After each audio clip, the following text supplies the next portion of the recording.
control hub. It looks like any other thermostat. It tells us the humidity inside, the temperature outside, what we want the temperature to be, and of course where it is now. There's all sorts of great features to this thing. You can set it temporarily. You can tell you all the information for current temperatures, your humidity there, energy data, how much energy it's used over the past hour, day, and then month, and then over its whole history. All sorts of fantastic features.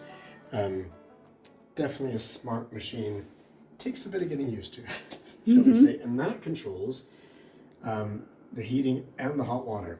So as we go into the cupboard under the stairs, moving Mr. Potter out of the way, we find the solar iBoost system, which is taking that.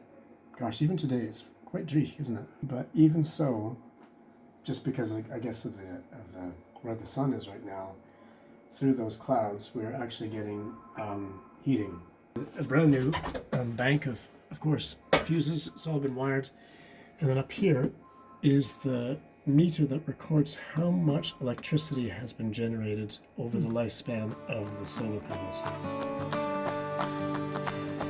And they put in these smart meters, smart radiators, sorry. So about the same size and footprint of a normal radiator, except the difference is they have a coil, braided coil that goes through, and the heating fluid is pushed through that,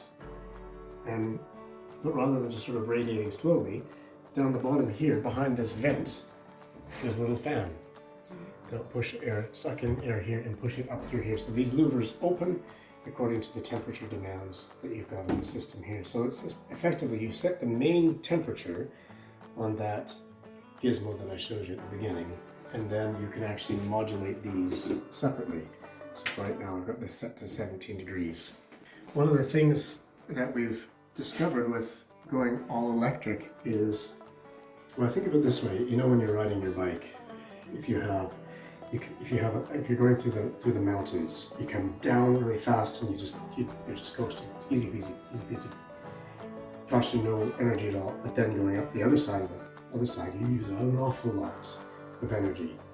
So if we were to do that with the electrical system, it would be cost prohibitive, I think. So what we do is we sort of take over as though we're on little flatlands or foothills, as it were, so that we just keep so we go down to a low of 16.5 degrees and a high of 18 degrees maximum, and that's it.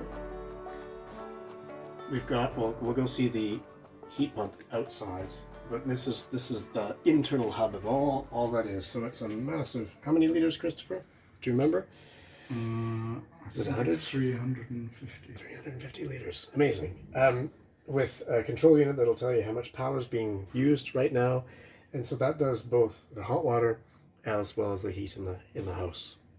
I think the rule of thumb, if I recall, is you need 50 litres per head of occupants. Yeah, so as Christopher was talking about, that's the German manufacturer, yes. Correct? Yeah. Yes. And so we actually are running it. I asked it to heat up a little bit, so you can hear hardly a whisper. So 2 big fans. That is the air source heat pump, which does everything we need. All singing, all dancing. Can you hear that noise?